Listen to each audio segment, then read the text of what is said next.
A Swift Kick in the Ass, episode 155.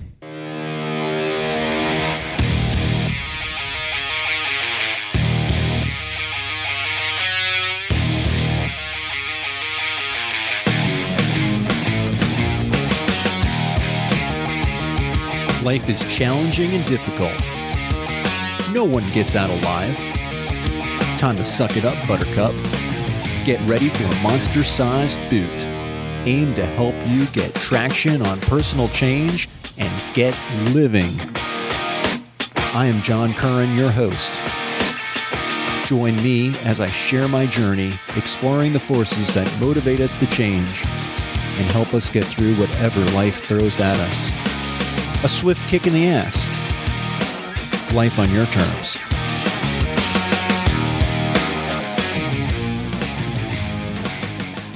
Welcome to another episode of A Swift Kick in the Ass. This is your host, John Curran. Today's episode, Parenting My Emotions. So, as you know, my show comes out from time to time, pretty much as I feel like it. Those are my terms, and those are the ones I choose to live by at this time for this show. But I have, in between episodes, I'm working out and doing martial arts, and I am just about halfway through my second degree of black belt. So I'm first degree, I'm about halfway through to my second degree. So I love it. This is time I not only get to spend focusing on, improving my skills and my health, physical and mental health, but it's also time that I spend with my son. And I cherish this time that I have with him and this time in my life doing martial arts. It means a lot to me. So what do you do when something that you love, when you're blindsided basically with potentially having to end doing something that you love? You can imagine there are a lot of emotions associated with that. In my case, I went to the eye doctor for a routine exam. I do that very routinely, once a year at least, because I've had issues with my eyes before. I've had LASIK surgery. I've had glasses since third grade, contacts since fifth. LASIK surgery, corrected that for a while. I didn't need any corrective lenses. Then I needed reading glasses, and I've had floaters, and I've had to deal with my eyes. This is a known problem. My grandmother had detached retina. Actually, she had two of them, both of them detached, but she did go blind in one of her eyes. So I'm keenly aware of my family history, and I want to do everything I possibly can to avoid that. That's one of the terms that I face. This is not something I asked for. This is something that was given to me, a gift from the family. So I went to my routine eye exam. They dilate me. They take a picture of my retina because in my case, my retina is stretched thin. It's very elongated, and I suffer from myopia. So myopia is nearsightedness. Without the correction, I would see very close up, like 2 or 3 inches from my face. But I have that corrected, so don't really need it, just need reading glasses. See distance just fine now. But when I went to the eye exam, I discovered that I have a tear in my retina.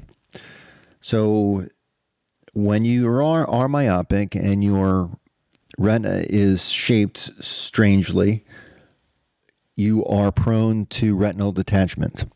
Your retina is thin, and also as you get older too, things start to happen with your eyes. So without getting too, graphic, I had a tear in my retina. I had to go to a specialist to see what was going on, And he not only found one tear, he found two large tears in my left eye and one small tear in my right eye. Needless to say, at that moment, I just saw my martial arts career or hobby or whatever you want to call it just crashing. And in between the week, in the week that I had in between the regular doctor and my specialist appointment, I had a lot of time to think about what I was going to do. And I was taking Johnny to class. Johnny didn't miss class, but I sat out and I watched my son and my friends train. As I sat there and thought about how I was going to have to give up something that I love. Needless to say, my emotions were pretty overwhelming.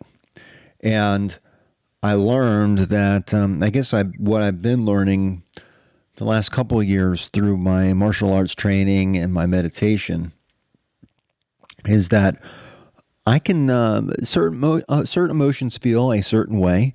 And when you start to recognize those feelings, you can, it kind of triggers or raises a flag so that you recognize what's going on. And I think I'm giving myself a choice now when I am triggered, because do I really want to go down that road of feeling that way and for hours or days or weeks or months or years even? When you start going down that path, that emotional path, sometimes it's really hard to pull yourself out of it. And the last couple of years, I have learned to pull myself out of it. I recognize when I'm starting to go down that path, and I make a choice.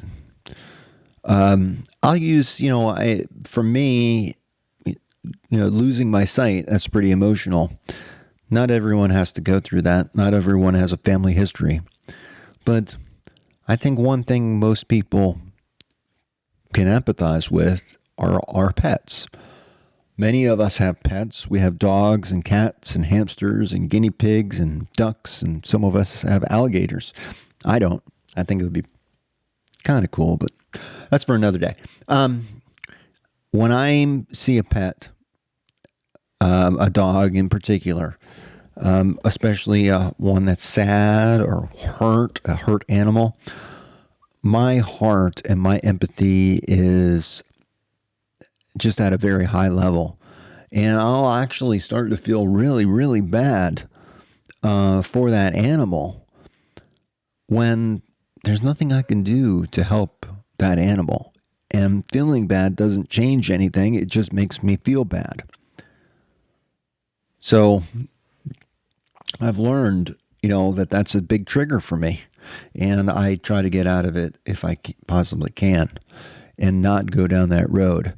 The older I get, the more I kind of get tuned in to my emotions, how they feel, and what I can do about it.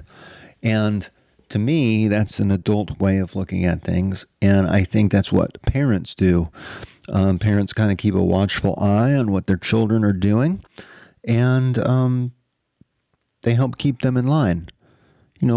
We want to grow, and we will grow from our emotions. Our emotions are a tool that help us find our way through this world and through our life, a life on our terms. And one of the biggest terms that we face is in relationship to our emotions and how we deal with our emotions, how our emotions guide our decisions. And I will tell you that the older I get, the less I am guided by my decisions, the less I allow myself to be guided by those emotions. I just don't think it plays very well. Emotions are important. I'm definitely not putting them down. I think they're extremely important, but they have their time and their place, and they also have their limits. And I'm going to give you a swift kick in the ass to say, hey, if you're crying about something and you're sad, I'm not saying you shouldn't feel that way. I'm saying you should think about why you feel that way and ask yourself what purpose it serves. Maybe it does serve a purpose. Maybe it serves no purpose at all. And maybe it's actually hurting you to continue on down that path, and you need to start doing something to get yourself out of it.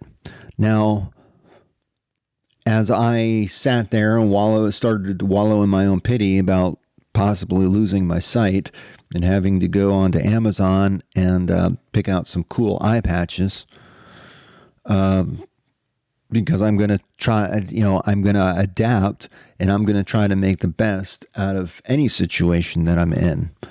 So, do I want to go blind? No, not whatsoever.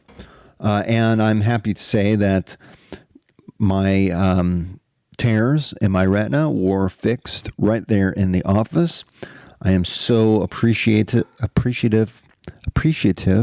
of the doctor and the technology and the ability to fix this issue. I had no restrictions after my meeting or after my procedure, and I went to karate the very next day. Kind of love that. It's amazing.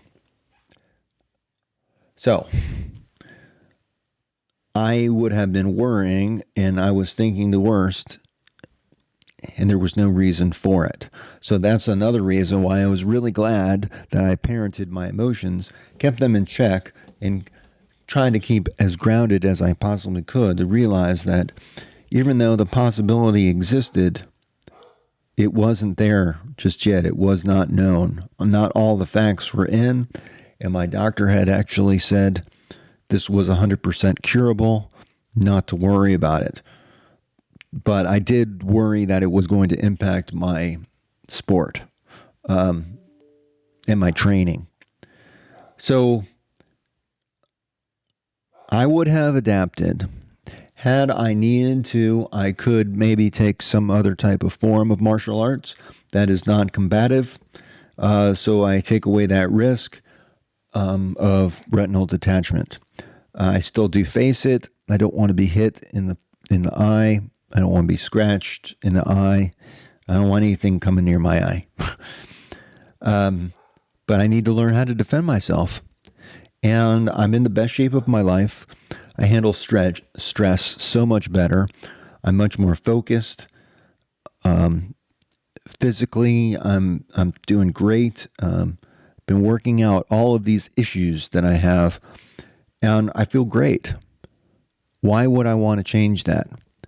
Well, wouldn't want to change it at all, but sometimes life throws things at you and gives you a big swift kick in the ass, and you have no choice but to adapt.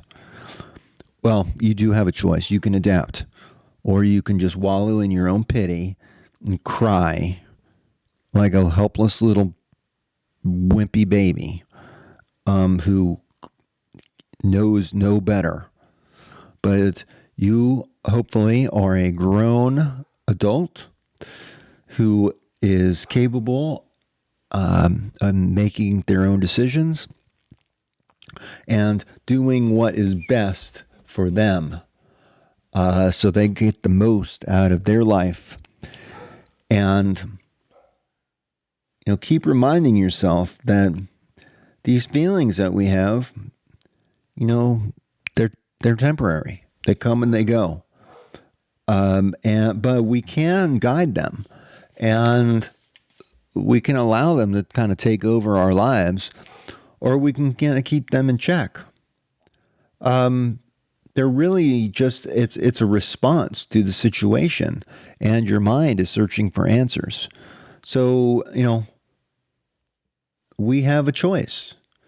So we can learn how to deal with that, learn to adapt, learn how to keep moving forward, or we can take some other direction. Now, the truth is, and I'm going to wrap this up, truth is that there are no promises. What we can do today, we might not be able to do it tomorrow. My dad taught me this when he was suffering from ALS.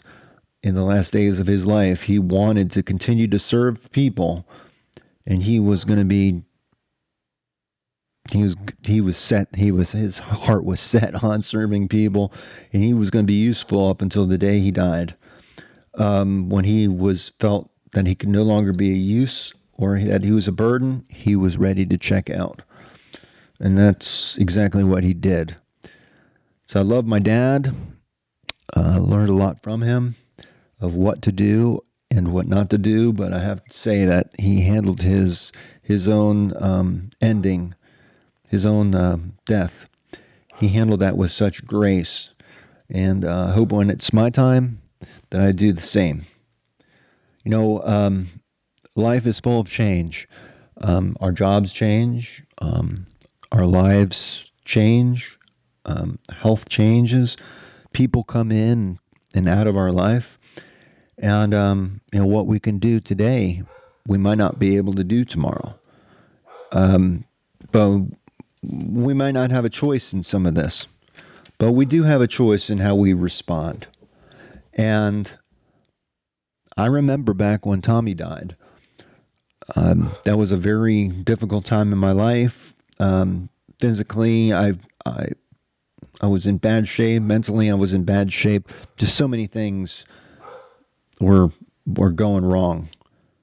And I never, ever want to go back there again. I never want to feel like that again. And I took ownership. Back then, I made a choice. And I'm going to live my life to its fullest. And I'm going to live on my terms. And I join you. I ask you to join me in living on your own terms. My website is slowly but surely changing. I'm adding some ebooks in an attempt to provide some good information, some good basic information that you can use and use it to make changes in your own life. I'm not trying to make a killing off of this. This is these are very inexpensive. You can get them. They're on demand. So as soon as you make the payment, you get the goods. And I'm adding to it all the time, but covers the basics. And hopefully I'll be covering more and more of these on the show. But I want you to live a worthwhile life. I want you to get the most out of your life. And I'm here to give you that swift kick in the ass to keep moving forward and keep doing better and keep making the most out of whatever life gives you. So, this is John Curran, your host. This is a Swift Kick in the Ass podcast. Until the next time, peace.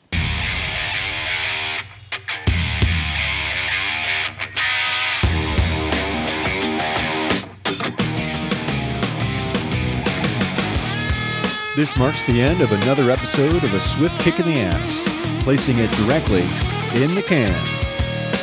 As much as I like to talk, even I have my limits. It's time to go. Catch me on the next show. For better or worse, whether you like us or not, please leave comments wherever you get your podcasts. Follow us on Twitter. Visit our home on the interweb. I think you can leave me a voicemail there. You can also email me at john@aswiftkickintheass.com. It's been my extreme pleasure. I hope you got a lot out of it. I hope you got your ass moving. Until then, until the next time, I'm out of here. Peace.